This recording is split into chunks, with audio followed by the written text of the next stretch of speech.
ನನ್ನೆಲ್ಲ ರೈತ ಬಂದವರಿಗೆ ಬೆಳಗಿನ ಶುಭೋದಯ. ನಾವಿವತ್ತು ಏನು ಮಾಡೋಕ್ಕೆ ಬಂದಿದ್ದೀವಪ್ಪ ಅಂತಂದರೆ, ಲಾಸ್ಟ್ ಸಂಡೇ ಅಂದರೆ ಇವತ್ತಲ್ಲ, ಮೊನ್ನೆ ಹೋದಂಥ ಸಂಡೇ ನಾವೇನು ಮಾಡಿದ್ವಿ ಅಂತಂದರೆ, ಮನೆಯಲ್ಲಿ ಮಕ್ಕಳಿಗೆ ಮತ್ತು ನಮ್ಮ ಮನೆಯವರಿಗೆಲ್ಲ ಶೀತ ಆಗಿತ್ತು ಅನ್ನೋ ಕಾರಣಕ್ಕೆ ಚಾನಲಲ್ಲೂ ಸ್ವಲ್ಪ ನೀರು ಕಮ್ಮಿ ಆಗಿತ್ತು. ಸೊ ಕ್ರಾಸ್ನ ಬೇಟೆ ಆಡೋಣ ಅಂಥೇಳಿ ಬಂದಿದ್ವಿ. ಸೊ ಅಂದರೆ ಏಡಿ ಹಿಡಿಯೋಕ್ಕೋಸ್ಕರ ಬಂದಿದ್ವಿ.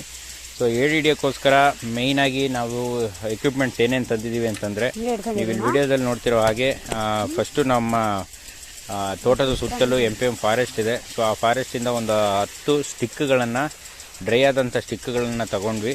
ಸೊ ಸ್ಟಿಕ್ಗಳನ್ನ ತಗೊಂಡು ಸ್ವಲ್ಪ ಥ್ರೆಡ್ಗಳನ್ನು ಸಹ, ಮನೇಲಿದ್ದಂಥ ಥ್ರೆಡ್ಗಳನ್ನು ತಗೊಂಡು ಸೀದಾ ಚಿಕನ್ ಅಂಗಡಿಗೆ ಹೋಗಿ ಚಿಕನ್ನಿನ ವೇಸ್ಟೇಜ್ ಏನಿರುತ್ತಲ್ಲ, ಅಂದರೆ ಈ ಬೋಟಿ ಕಲಿಜ ಅಂತ ಏನು ಕರಿತೀವಲ್ಲ, ಸೊ ಅದನ್ನು ಸ್ವಲ್ಪ ಕಲೆಕ್ಟ್ ಮಾಡಿಕೊಂಡು ಸೀದಾ ಈಗ ಏಡಿ ಹಿಡಿಯೋ ಜಾಗಕ್ಕೆ ಬಂದಿದ್ದೀವಿ. ಏಡಿ ಹಿಡಿಯೋದು ಎಲ್ಲಿಯಪ್ಪ ಅಂತಂದರೆ, ನೀವೀಗ ವಿಡಿಯೋದಲ್ಲಿ ನೋಡ್ತಿರೋ ಹಾಗೆ ಚಾನಲಿಂದ ಸಬ್ ಚಾನಲ್ಗಳು ಏನು ಹೋಗ್ತಾವಲ್ಲ, ಸೊ ಆ ಸಬ್ ಚಾನಲಲ್ಲಿ ನಾವು ಇವತ್ತು ಏಡಿ ಹಿಡಿತೀವಿ. ಸೊ ನೀರು ಸ್ವಲ್ಪ ಕಡಿಮೆನೇ ಇರಬೇಕು. ಈಗ ಹೋಗ್ತಿರೋದಕ್ಕಿಂತನೂ ಸ್ವಲ್ಪ ಕಡಿಮೆ ಇತ್ತು ಅಂತಂದರೆ ಏಡಿಗಳು ಈಸಿಯಾಗಿ ಕ್ಯಾಚ್ ಆಗ್ತವೆ, ಮತ್ತು ನಾವು ಹಾಕಂಥ ಆ ಬೋಟಿ ಸ್ಮೆಲ್ಲಿಗೆ ಸ್ವಲ್ಪ ಬೇಗನೆ ಬಂದು ಅಟ್ರ್ಯಾಕ್ಟ್ ಆಗ್ತವೆ.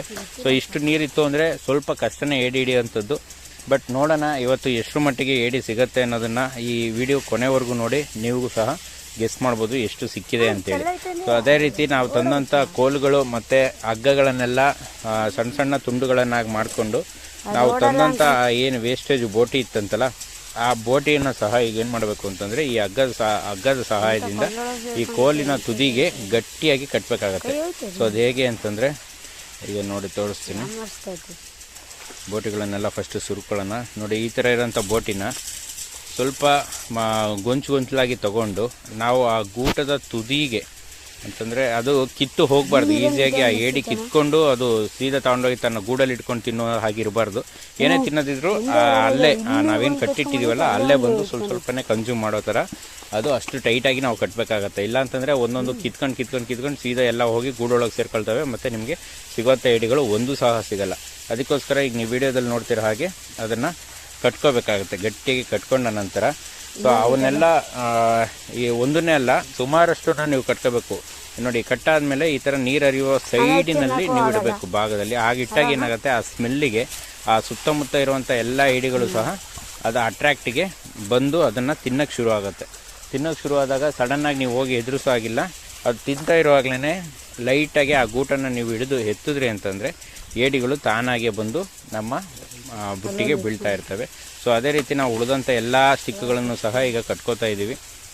ಕಟ್ಟಾದ ನಂತರ ಅದನ್ನು ಒಂದೊಂದಾಗಿ ಒಂದು 10 ಫೀಟಿಗೆ ಒಂದ್ಸರಿ ಒಂದು ಸ್ಟಿಕ್ನ ಇಟ್ಕೊಂಡು ಹೋದ್ರಿ ಅಂದರೆ ಸಾಕಾಗ್ಬೋದು.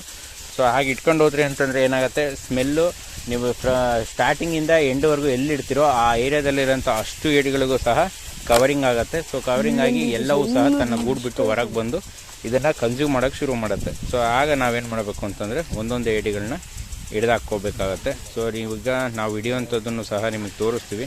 ಸೊ ಎಷ್ಟು ಮಟ್ಟಿಗೆ ನಾವು ಹಿಡಿದಿದ್ದೀವಿ ಅಂತಂದರೆ, ಇವತ್ತು ನಮ್ಮ ಏಡಿ ಬೇಟೆಯಲ್ಲಿ ಸುಮಾರು ಒಂದು 2.5-3 kg ಏಡಿಗಳನ್ನ ಹಿಡಿದಿದ್ದೀವಿ. ಸೊ ಇವತ್ತು ತಗೊಂಡೋಗಿ ಅದು ಸಂಪೂರ್ಣವಾಗಿ ಕ್ಲೀನ್ ಮಾಡಿ ಇವತ್ತು ಒಂದು ಒಳ್ಳೆ ಸೂಪ್ ಮಾಡಿ ಕುಡಿದ್ರೆ ಮನೆ ಮಂದಿಗೆಲ್ಲ ಶೀತ